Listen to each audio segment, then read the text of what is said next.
Hey everybody, it is 9:30 p.m. Central Time on March 20. Happy spring equinox.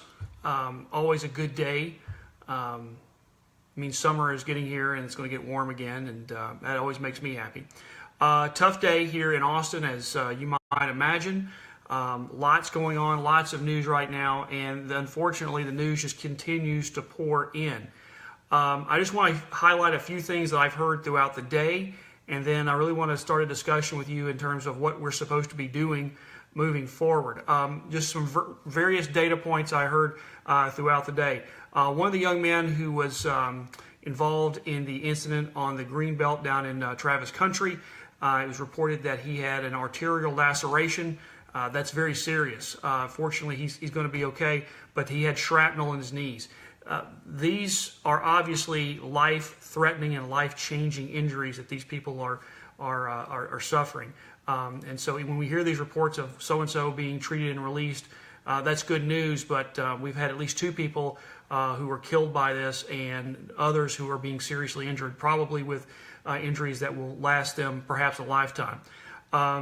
The 10 a.m. press conference this morning down in Schertz, Texas at the FedEx facility. I don't know if any of you heard that. I was about to step into a meeting, so I got to listen to most of it. I wanted to punch the radio. It was so infuriating, and it was infuriating because the police had only been there a few hours at that point, and the ATF and the FBI had been there, and they were really just trying to dig through the facts, and they didn't have a lot of information, which is totally understandable. The media kept asking them, and just this one guy just kept whining. He kept saying, people are afraid, people are in fear. What are you doing about it? And the police officer who was ever answering the questions did a good job. What is it you want them to do? I mean, the bomb just went off a few hours ago. What is it you want them to say they are doing that they're not already doing? There is a small army of ATF and FBI agents in this town right now responding to this. There's lots of money and lots of resources that are being thrown at this. People are working as fast as they can to get answers for us and to bring this person or persons in, whoever is doing this. And it blows my mind that there are people who are in the media who are complaining that the police aren't doing enough. Fast forward a little more, or actually back up, I guess I should say, this morning. Acting Police Chief for Austin Police Department, Brian Manley, was brought into the City Council this morning to be grilled and interviewed about what he was doing. And another council member said, what is it you're doing? People are living in fear. People are terrified. What is it the APD is doing? The officer answered in a very professional way. But this is what he should have said, in my opinion.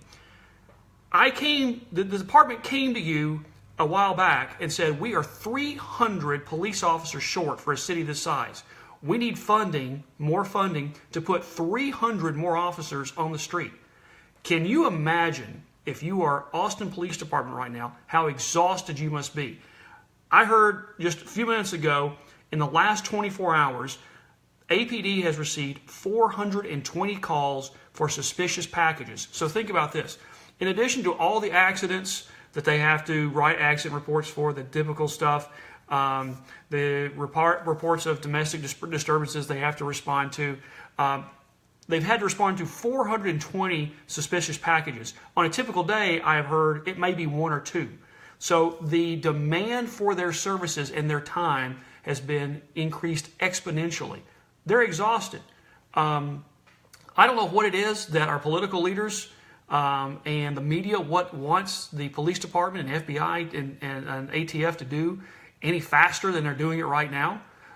It is blowing my mind that they are upset that the police haven't caught this guy yet.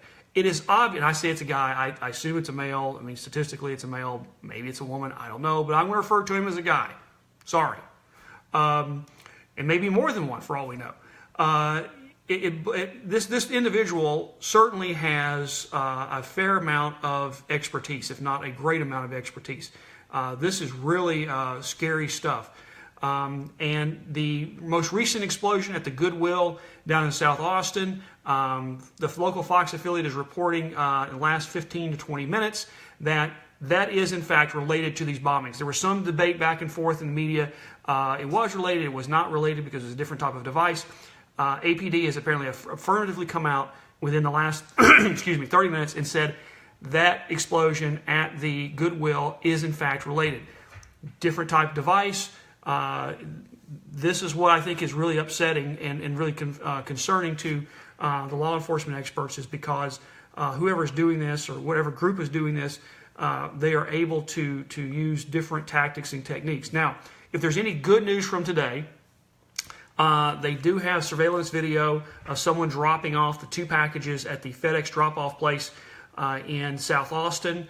One of those was the package that went to the FedEx facility that exploded in Schertz this morning, and the other one was had not exploded, and APD detonated it.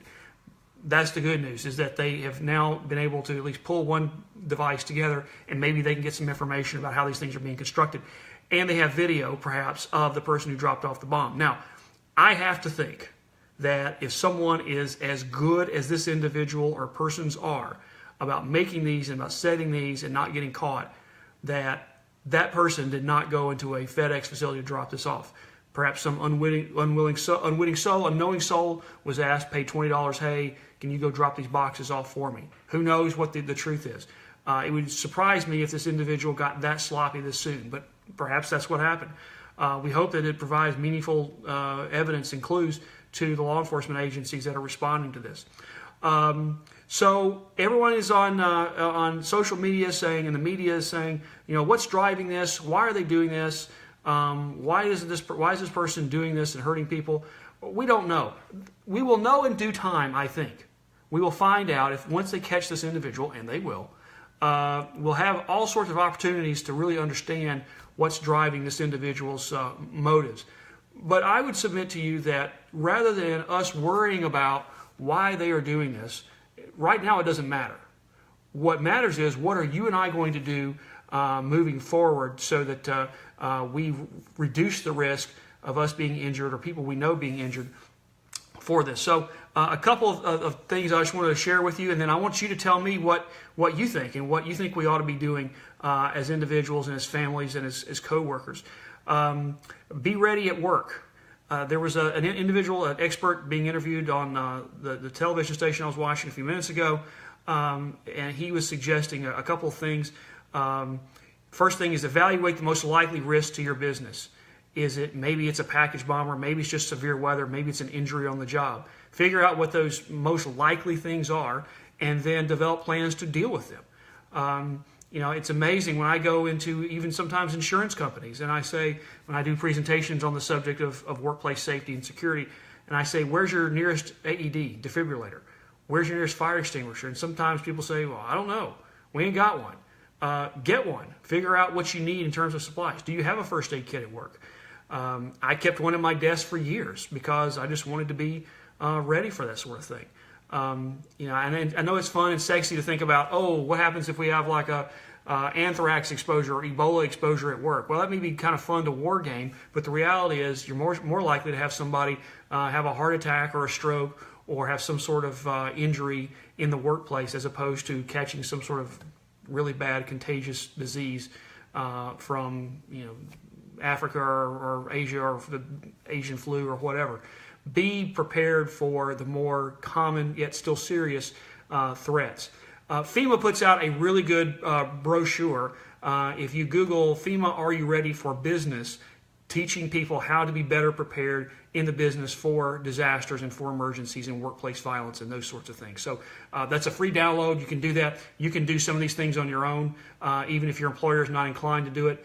You start taking responsibility for yourself. Have a plan. One of the things I thought was very interesting was that they evacuated the Schertz facility right after the bomb exploded, and one of the individuals, a young man, said, we had to leave with nothing. We left our car keys in the building. We left our cell phones. We left all sorts of stuff in the building. If you had to leave your cell phone and your car keys and they got left, what would you do? How would you communicate? Start thinking about how you might work that problem. It is a challenge. Pay attention and don't be afraid to play what I call the what-if game. Ask yourself, what if we had a severe storm? What if we had a suspicious package? What is our plan? What is our protocol? What do you want people to do when they see a suspicious package? What do you want people to do when there is a suspicious person who comes into your business? What's the plan for that? Most people say, oh, people make fun of me. Oh, you're prepared, you're crazy, and you're worried about all sorts of stuff, and that's fine. I'm used to it. We've had Hurricane Harvey, we've had school shootings, and now we got some lunatic running around Austin blowing stuff up. Guys, this is not an exercise. This is real. Evil exists. Doesn't matter right now why this individual is doing this. We as a society, as a community, as coworkers, as citizens, as parents, as friends, as neighbors, we have to start figuring out how we're going to be our own first responders until help arrives. And part of that is having a plan and having some supplies and knowing what to do with them when the time comes. So let's talk about things that you can do around the house. And I posted a list on Facebook earlier this morning, just some ideas that I had.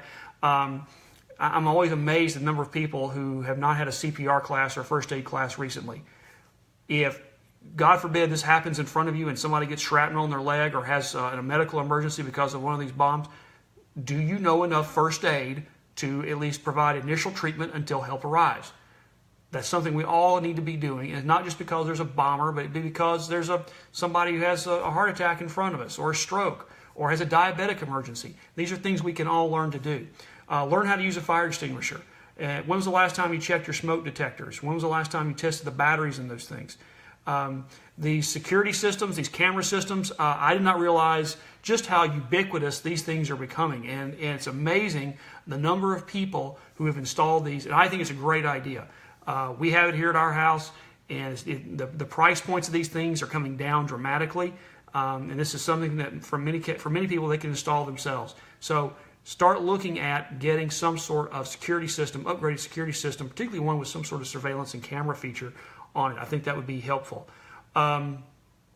Donate blood. I've tried before. I got rejected. I think I've tried once or twice. I always get rejected because I was in Mexico too recently, or there's always some reason they give me, and I think they just don't want my blood.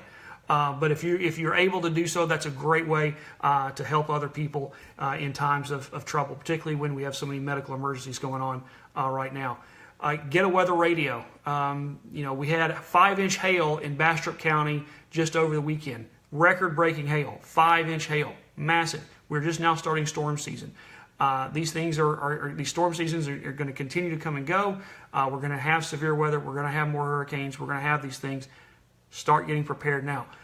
Those folks in Travis Country yesterday, Sunday night, they had to shelter in place for almost 12 hours.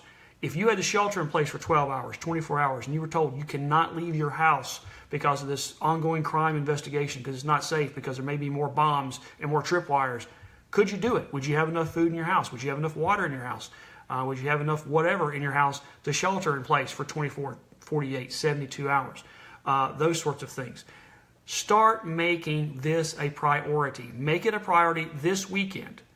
My biggest fear of all this, I'm confident we're going to catch this person, and I'm concerned that more people are going to get hurt.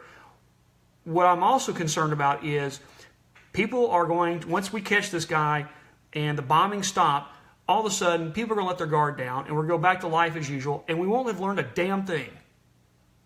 And I'm sorry, but with all the things going on in the world right now, I'm not telling you got to build a bunker. I'm just saying have some food, have some first aid, go get some training, learn CPR, just do the basics so that, God forbid, something does happen in your neighborhood, you can shelter in place for a period of time, and you can be a resource to others. You can be a resource to your family. You may save your family member's life just by doing some very basic things.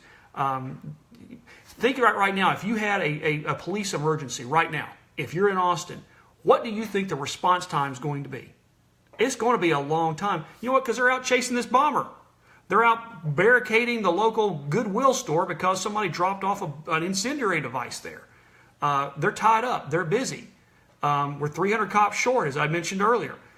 You're going to be on your own for a while. Get ready. Get prepared for that possibility.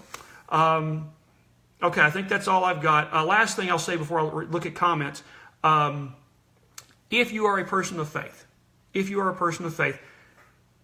pray for the victims. Pray for the people who are being affected by this. Pray for their families. Pray for these doctors and nurses in these emergency rooms that are having to deal with this, which has to be a very stressful time. pray for these first responders. I cannot imagine what it's like now to be working for ATF, FBI, or Austin Police Department right now. I'm sure those guys are not getting a lot of sleep because they're just being overworked and their systems are overtaxed because of the manpower drain that this is creating. This may sound funny or silly to some of you, but pray for these delivery people. The UPS guy came up earlier today, and I posted something funny about the fact he was bringing Kendall some cookies. Usually if I catch him out in the driveway, I'll thank him and tell him to be careful, and it's just kind of one of those polite things. This evening, when the gentleman came up, I stopped him, and I looked him in the eye, and I said, please be careful. And I mean, he got it. He understood exactly what I was saying. That is a difficult job. These people are running around all hours, and the cold and the heat, and we're asking them, because we're all buying stuff on Amazon and having it brought to our house, postal workers, UPS, Amazon, whoever, we're all asking these people to do a lot for us, and they're lugging 300-400 packages a day. Maybe one of them has a device that could kill them. We need to be praying for those people and asking God to watch out for them and keep them safe. And then finally, and for those of you who may not be of my faith, that's fine, but I've been praying for this bomber. I cannot imagine the dark place this individual is in. I just cannot imagine what it's like to be in such a dark, rough, lonely place where you feel it is necessary for you to plant bombs and kill random people, kill elderly people, kill children. I just can't imagine what that's like. And it's my hope that somehow that this individual is brought not only to justice, but that this individual gets their soul and their spirit squared away at some point in all this, because it's just heartbreaking to think that somebody is that dark and that depraved of heart. Evil exists. Evil exists, and we can sit here and analyze: is it racially motivated? Is he mad because he's doing this so that Amazon doesn't come to Austin? Well, I mean, I've heard every theory, every hypothesis has been thrown out there. I've heard it all. Right now, I don't care. I want him to be caught, and so this stuff stops, and I want us to learn some lessons from this as a community as moving forward. So that's what I'm going to say tonight. I'll go through and look through your questions, comments, because I'm really curious to see what other people are doing. So we've got Mike Carroll, Natalie's watching, Betsy, Sarah Hudson, Natalie, Kristen, hi Joan, how are you? Charlene's watching, Pam's watching, Leanne's watching, Tracy's watching. Tracy, how are you? Looking forward to hearing your stories from TACON. Cousin Carla's watching. How are you, Carla? Tracy, thank you for checking in. Sarah says, thinking of all my Austin friends. Thank you, Sarah. Continue to pray for us. It could be just as easily be another city in Texas or somewhere else in the country. I don't know why we are ground zero for this, but we appreciate what you're thinking of us and praying for us. Michael Harder's watching. Colleen is watching. Lori's watching. Sarah says they need to grill him later and let him get back out on the street. Yeah, I agree. They're talking about the police chief. Absolutely. And that was when I was listening to this on one of the local talk radio stations. They were just aghast that this chief has lots on his plate. Don't make this guy come in. Don't take him out of the game to come answer your silly questions. Let the man do his job. Colleen says they need more federal help. Well, Colleen, we do have a lot of agents on the ground, and we probably need more. So it's very challenging. Brian checking in. Janine says, I hope they're getting a bunch of federal help. I do too. Betsy, thank you for watching. Betsy, appreciate it. And Jenna's watching. Tanya says, hopefully he'll get sloppy so he'll get caught. Yeah, I mean I was listening to some experts this morning talk about this, and they said, we do a lot of good police work, but oftentimes what solves these cases is they just get lucky. They get a lucky break. Either the guy gets sloppy or somebody sees something, and that helps crack the case. So we can only hope. Linda's watching. John Marlowe's watching. Janine says, did you see someone admitted to the bomber on social media? You think it's true? No, that was somebody who said on Reddit. I did it. He posted something about I don't want to go into too much detail because I don't want to violate the Reddit terms of use. And people just started flaming the guy, saying you're admitting to bombings, but you're worried about being kicked off Reddit because of for their other terms, violating their terms of use. So I can't imagine that's this guy. Belinda's watching. Ben's watching. I think we need to reinforce good safety practices and situational awareness. Absolutely, Ben. I absolutely agree with this. What I find in just watching my social media feed is that people are concerned, obviously so. My question to everyone is, what is it you're doing? Is it just being more situational aware, and that's good? But also, what is your takeaway from this? What are the things that you're going to do after this is over? Because this week it's a bombing. Next week it may be severe weather. This summer it could be wildfires. There's all sorts of things that we need to be situationally aware for. And so I absolutely agree with you. Mary Lee joins us. Sharon's watching. Sherry's watching from Florida. Sherry, how are you? Gene Davis is watching from Georgia. Steve Myshak's watching. Steve, how are you, sir? We could use your help. If you have any inclination to come help us, come on. I got a spare bedroom for you. Gene says, absolutely. Thanks, Paul. I hope people are listening. I do too. I hope we learn lessons from this moving forward. Ben says, complacency gets people killed. That's absolutely true. It's situational awareness, and we need to be paying attention, and don't assume that just because the weather's great outside that everything is fine. We need to be paying attention all the time. Lori, thank you for your comments. Jessica's watching. Ben says, I feel badly for the Amazon contract delivery folks. Yeah, it's a tough job right now. And I can't imagine what it's like for those folks to go to work every day knowing that they may have something in their vehicle or their truck that could possibly end their life. It's very stressful right now. Janine says we got a Ring camera. We have Ring as well. I like it. It's pretty funny. I'll tell you a story real quick. I was on a flight and I had free Wi-Fi on the flight, and my Ring goes off, and I am talking to someone as I am landing in Boston, I believe, who's at my door to drop off a package. That was, it's 2018. It's a unique experience. Mike checks in. Mike, good to hear from you, sir. Leslie checking in. Tracy says she was sick. Yeah, I saw you were sick at TACCON. I'm really sorry to hear that, but I hope that you participate at least in some of the activities. Jessica says 500 agents last I heard. Yeah, it could be. Maybe more. It's a small army of federal agents in this town right now with FBI, ATF, and whoever else they're bringing in.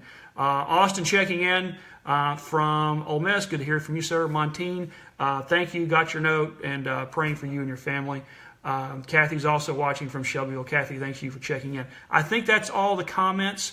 I appreciate that. If you have any additional things that you are doing in terms of being aware and supplies that you're going to start keeping or using or whatever it is you're doing to be more vigilant and more prepared for this situation, that I'd be curious to hear about it, because I think we're all learning from this experience, unfortunately, and we're learning from it on the job.